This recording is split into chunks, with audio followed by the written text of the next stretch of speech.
Lori Richardson is coming back on a podcast, and she's a fantastic guest. We're going to talk about hiring, getting the right talent, but also you being able to find the right companies that you should work for. Listen to this episode, take the advice, and apply it. You're going to love this one.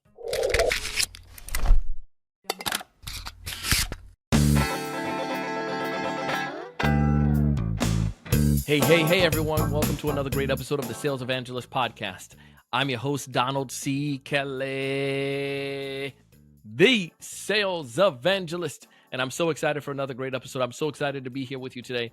And on this episode, we have a fantastic guest. We're bringing her back. Her name is Lori Richardson. She runs an organization where she does consulting, working with sales teams and especially companies like you and me to help us to be able to not only find the right talent, but to make sure that they were keeping the talent, keeping the right people in place.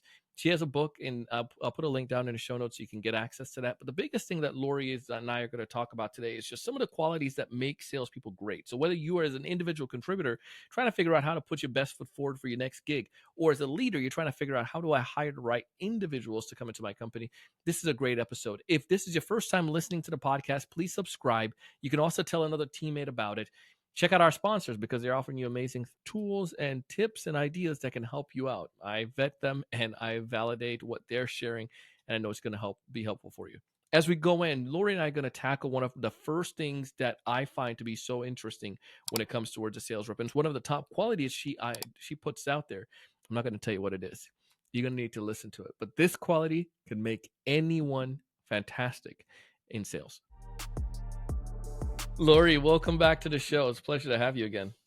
Oh, it's wonderful to be here. I brag about you there in the teaser, and we're linking back to your previous episode with us. But I would love for you to take a minute and just kind of help our audience learn a little bit more about you. Tell us a little bit more about what you do.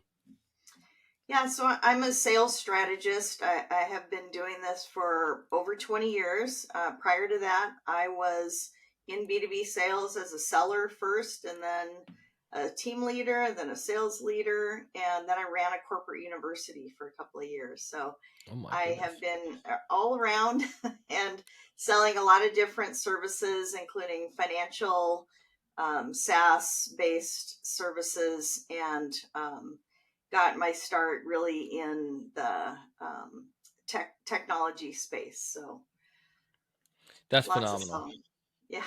That's, and this is why I always love talking to you, because you come with so many different viewpoints, from the leadership standpoint, the individual standpoint, the consultant standpoint, and just someone who's just loved the game and also helping others in their industry. So I'm excited for that. Now, thanks. Our industry is very unique. Let's back up. It's sales, and there is a lot of times people look at it and say, well, they're just salespeople. However, it's not. Everyone can't do this job. And I know a couple people listening to this probably feeling right now, well, I'm not sure if I want to stay in sales. And some folks that maybe, they're thinking, I need to hire new talent and I want to know get the right people. If you don't mind can we discuss today, like, your expertise when it comes towards bringing on the right talent to the team, identifying the right people? Yeah, absolutely. People who want to be in sales. First of all, I think everybody should try it at least for a couple of years, maybe more than 1 year, because the first year can be really hard. And I think by the second year, people start to either feel better about it or maybe not. At the same time, as much as I champion for more women in sales and to kind of change the face of sales, I know that not everybody is good in sales. Just like you said, it's not for everybody. You have to have certain things going for you. First and foremost, you have to be very coachable, right? You also need to have the will to be successful as much or more than you have skills, because anybody can teach skill. Not anybody, but a lot of us teach skills, and it's the easier thing to learn. But whether you have the will to stick with it, to make things happen no matter what, as long as it's moral and ethical, that you're going to go the distance. Not everybody has that, and if you don't have that, and if you also have a sense of failure, if you have messages in your head that are not supporting you to go forward, there's a lot of things that can keep you from being successful. And those are some of them. So when I work with companies to help find strong salespeople, we look for people who are very coachable, who do have a very strong will to sell. They may have some skills, but they have what we call sales DNA, so that they can accept rejection without it wiping them out. I mean, I remember a guy that I worked with years ago that had 3 sales calls in one day, and he clearly didn't qualify well because he was going in to close these deals, and every one of them turned out to be not going to happen, not a good Oh fit. my goodness. And he quit that day because he couldn't take the rejection that he felt personally. Now, you and I know we separate the rejection. So maybe they didn't like our offer. Maybe the timing's just bad. Maybe it has nothing to do with our company or ourselves or our offer. Or maybe we didn't listen. Maybe we didn't hear what the buyer really said. And so just to go back and pick it apart like a detective, like, what could I have done better? But people that have that attitude, like, what can I do better to close more business, rather than saying, oh, the economy is bad, the competition is tough, I The got the worst price. leads, right? I mean, from your story, I read your book, and where you started out, you had a similar product as other people, and Yeah. you had to differentiate yourself in a big way. Yeah, and I appreciate that. Like, there's in many of the instances, it goes back to one component that you shared at the very top, and I wrote it down. Um, Willing to stick to it. Yeah, And I think if you're willing to stick to it, if you have a moral obligation, if you have a belief that the product or the service that you're offering really can impact and to change lives, then you find ways to get that message, or you find ways to get around it. And right. there are, I find, like, I was on a sales call earlier today, and this gentleman, there's some, there definitely is some constraints that may prevent them from going with us, but it doesn't necessarily mean you throw the baby out the bathwater. Our job is to become professional problem solvers. Like, let's iterate, let's figure out a way to help them move forward. And I think that stick to itiveness is critical, and also a sense of that curiosity, of what else we can do. How can we help them? Because if it's valuable, then I really want to help that person. You know what I mean? Right. Yeah, and it's not until they say, "Listen, Donald, we're good." Like, Yeah, please don't call us for a while, or call later. Until you get to that point, you have to keep trying. One yeah, way or another. You can reach people in a lot of different ways. I sent a text to someone I know really well who owes me something, who wants to move forward, helping their customer. And I simply said, I referenced something that they had just posted on, it was either Facebook or LinkedIn, because we're friends, and that prompted them to respond back to me, like, oh yeah. yeah, I got it. So you don't have to be like, did you figure it out yet? Are you ready? You do other things, and you go about it in a way that, if it's not good, if the timing's not good, I mean, you let people know, just tell me Yeah. so, and I'm happy to follow up. So you got to do that. uh, as a leader, trying to identify that person, though, how do I go about doing that? Because I'm thinking from the leadership standpoint, um, somebody in an interview, or on a phone call, initial phone call, they tell me, yeah, I got stick to itiveness, I got this tenacious drive, I can do this stuff. How do I identify that in human beings before Yeah. I give them an offer? Well, I think it's hard, and I think that most people, nearly everyone, does not do it well. So I'm not saying it's impossible to do. There are ways that you can test someone's coachability, for example. There are ways you can learn about what they've done in the past. But I found that so many salespeople, being one myself, we're good at telling stories, and we're good at Hmm. saying, Donald, I'm going to be the best salesperson you've ever had. Just give me a try, right? And so Stop so reading my I mind, found Lori. I found tools and processes to help, figure that out. So I work with companies now on a whole process that utilizes data, and it's very accurate, and it's been third party validated, and it is much better than, you could probably get to 50% accuracy in Mm, hiring. I don't know if you know sales managers and sales leaders that have done better than that, but I don't. I don't know no. anybody who honestly can hire better than, 50-50 shot.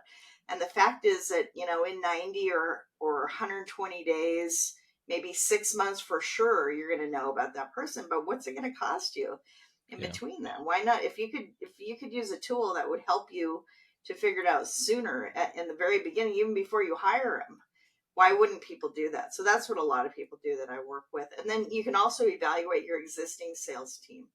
So I rely on science for that. And then, we use the art part for how we say things and what we say and who we decide to call on and all those different pieces. So it's a combination of the art and the science. What are any tools in specific that sales leaders can look at for this? I don't know if you're Yeah, they can talk to me and I'll help talk to them. Lori. Yeah. All right, Score Lori more has some sales. tools. We have a program for that. Oh, Yeah. awesome. So go and look in. So you have the science part there. You have the art part.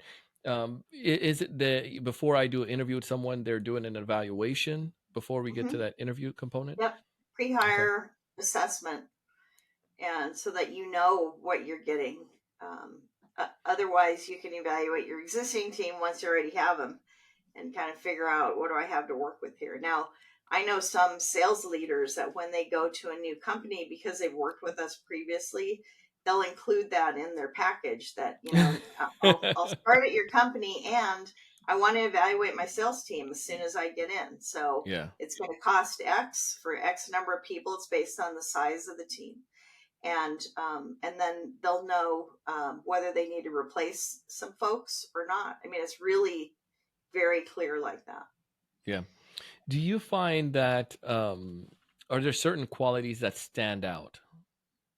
That we talked about stick to itiveness, but is there anything from looking at the companies you've worked with, the data, like what makes a team like just sell or thrive? And I know every company might Yeah. differ based on culture, but Well, I'm the, going to say it's leadership. It's a sales manager. Um, we've all had sales managers that were awful. I mean, I had 23 sales managers. I don't know if I mentioned my that the last goodness, time we met up, but you can imagine, yeah, a good amount of them were awful, and yeah, some were awesome, but they were a small amount of them. And the biggest thing is that this your direct manager is the person that can most impact you and affect you and help you. And so, is that a manager who believes in you and who, treats you well and treats you like, hey, if you do well, I do well, with that kind of a mentality? And are they very supportive? So, supportive beliefs versus, non-supportive beliefs is a big deal. If I think we can accomplish something, I can probably the people on my team will too. But mm, if I say, oh, look at our new quotas we got, how's that going to happen? That's not going to inspire anybody on my team. So I think that I'm going to bank on getting good sales leadership, sales management, and training those folks so that they can deal with different types of people, different learning styles. It's not just the way I learned that you have to do it my way because that's what works. I hmm remember, we don't see this anymore because you don't have people making 100 phone calls a day because they can't reach 100 people, right? They can't reach 10 people probably. So 10. remember that time? Remember when it was still like cold calling, and Yeah, everybody else was on LinkedIn, and so I know people that would set up like 5 appointments on LinkedIn, and their manager would, get them, yell at them because they didn't cold call. It's like, that's yep. just stupid. It's just stupid. So you have to be able to adapt. I've had that before. I was working at a company and the management didn't want us on LinkedIn. You could tell the time here because they thought we were looking for jobs. And I'm like, how Yeah, insecure of you. yeah. It was so silly, Yeah. but there's a yeah, and I think there's go back to this idea of management, what managers can do. Um, Managers and leaders can chase people out of company, not necessarily by the telling them to not necessarily telling them to leave, but by the behavior or the way that Right. you treat people. And you mentioned it where you said like it doesn't have to be my way, and obviously you gave that LinkedIn example. Right. We like to, and you probably saw this in the book, that platinum rule, where it's you treat others the way that they want to be treated. Because Yeah. I guarantee if a leader understands where an individual is coming from, she can help that person to thrive and to be more successful, as opposed to the top down method. um, that would help them. So Yeah. Yeah. so And yeah, and know don't keep them. how people are motivated. Do you know Mm, how people are motivated on your team? Not everyone's motivated by money. In fact, most salespeople are not motivated by money anymore. mm, And you can find out the difference by doing an assessment or an evaluation to find out if someone is more motivated by getting recognition and by doing good things and being just making a difference. That if that inspires me, then throwing money at me for a spiff isn't going to work. yeah. How do I help my management to know what matters to me? Because again, I might look at it and I might say, uh, as a leadership, I might say, yeah, I want to give them more money. But but as an individual contributors, I see, how do I help my manager know this is what's important to me? Say they don't have any of these tools Yeah, I would or tell them. whatnot. Just I'd say, listen, I'd like to have lunch with the CEO. What do I have to do to win that? yeah, That's my spiff. So forget the money. you know we were joking around about trophies recently. I don't know if you saw that. yeah. And somebody said, send me the money. And I'm like, there you go. Personal preference, right? Somebody wants a trophy. Somebody wants, just give me the money. I Just don't give me need the to know the cash. trophy. That's right. Just give me the cash. So treat true. others treat others the way that you want to be treated. Right. um, so we're using this to the light one, to go back to the top. We understood some of the qualities that's important for individuals to stick around. Number two, we then went into the how obviously how leaders can then evaluate for this, and then we talked about how leaders can improve themselves and their to make their environment better for their sellers. Sellers can talk to the leaders and share with them what they're passionate about, what is important to them, um, and just being straight up with them. Now, the other component to this, though, I want to look at, like, how long do you see that sellers are sticking around organizations now? The days have changed, and especially if I'm going to put investment in someone, I want to make sure that they stay with me. But on average, what are you seeing on the market?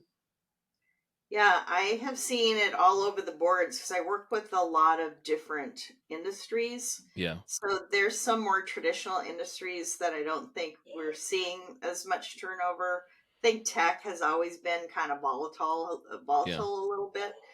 So the SaaS industry, I mean, it's going through all sorts of things, and it has been for the last couple of years. People are not afraid to change, even if they've not been there a year. Remember, it used to be that if you hadn't been somewhere for a year and a half, couple of years, it's really going to be held against you when the yeah, recruiters are going to be looking. Now, that's all different too. So people are finding that if they don't feel comfortable somewhere, they have a horrible leader, and I have heard some real crazy stories. So I don't question some of that, but they're leaving, and they're going to find something else, and they're looking for a company that has mission and vision very clear. They explain what their onboarding process is. They explain how to get promoted. You understand how you can get professional development, and there's some kind of work-life balance to where it's not 5 days in the office. I had a client the other day asking about what I thought about all the salespeople going back 5 days a week, and I said I wouldn't recommend it. got a mutiny on Because you hand. know why? Because their investors were pushing for that. Yeah, Yeah. And people want to have that freedom. They want to have that variety. Yeah. Lori, so many great things here. If I'm on the market as a sales rep and I want to put my best foot forward, just one piece of advice: what can I do? Well, before I get that part, what can I do to identify if a company is good or not? What can I look for externally as an individual contributor? I always try to talk to people about getting referred into a company and not just applying. So know people that work somewhere. I've gotten the best roles in my career when someone who was ahead of me, that I used to work with said, "Hey, here's what it's like," and they give you the lay of the land. I mean, that's certainly most preferred. Hmm. Otherwise, read about them. What are they posting on LinkedIn, and what are the leaders doing, and who are they, and how are they, supporting not just the employees, but what are they doing for the buyers and customers and the world. And there's just so much you could learn. So I'd do a deep dive in researching the top companies I was interested in. I think that's a good starting point. But if you have people that are, make your connections, keep making good connections through LinkedIn and elsewhere, so that you can talk to people directly that are working at the company. That's ultimately what I would do. Absolutely love it. If folks are listening to this and they want to get connected to you, Lori, what's the best way for them to go about doing so? I would say through LinkedIn. However, if you reach out to connect with me, put a note, because I get a lot. You probably do too, Donald. Get a lot of requests, and I'm looking for the ones first that where someone said, "Hey, you told me to, whatever," and those are the ones Right? I'm going to connect with first, right? So the rest of them, they're just sitting there for a while, Yeah. maybe a long time. So Yeah, no, LinkedIn is good. We're building up our Instagram further. The Women's Sales Pros blog and the Squirmer Sales blog. Lots of places. okay, we're gonna put some of that in the show notes so folks can get access to it. But we truly appreciate you taking time to come on the show today for helping us. I think this gives us a good path, not only as individual contributors but as sales leaders. Some ways we can make sure we're getting the right talent, and we're gonna push some folks to go back and check out what tools you guys have because now we're all curious. Thank you, Donald. It's so great to see you again. Same to you, Lori. Thanks so much for your Hey, take insights. care. Hey, that was Lori Richardson. Go ahead and check out her book. Find more information about her via the link down below, which takes you to her LinkedIn profile. Tell her that you heard her here on the Sales Evangelist Podcast. Leave a little note. I know sometimes it's so easy to just go ahead and hit that follow button, but hit the connect button and connect with her and drop a little note. Tell her you heard her here on the Sales Evangelist Podcast, and I know she's going to be super excited for that. As always, I want you to thrive and succeed. I want you to check out our sponsors because they're giving you, again, ways to make you successful. Our job here is to make you 3 to 5x your sales pipeline and close twice as many deals. We want to give you strategies, everything we can to help you to make that possible. If you would like to learn about our mastermind or our LinkedIn prospecting cohorts, both of these cohorts, we would love to have you check it out and join. We also have a sales leadership mastermind, and I think you would enjoy that as well, where sales leaders get a chance to come together figuratively in a round table and get a chance to share some of the challenges, their goals, get help, get some insights, and get guidance how they can improve. To find more details about any of this information, go ahead and send an email, info@thesalesevangelist.com, or you can click on the link down below. As always, I want you to thrive. I want you to succeed, build that pipeline, increase your sales, but most importantly, raise your level of thinking and go out and do big things. See you on the next one.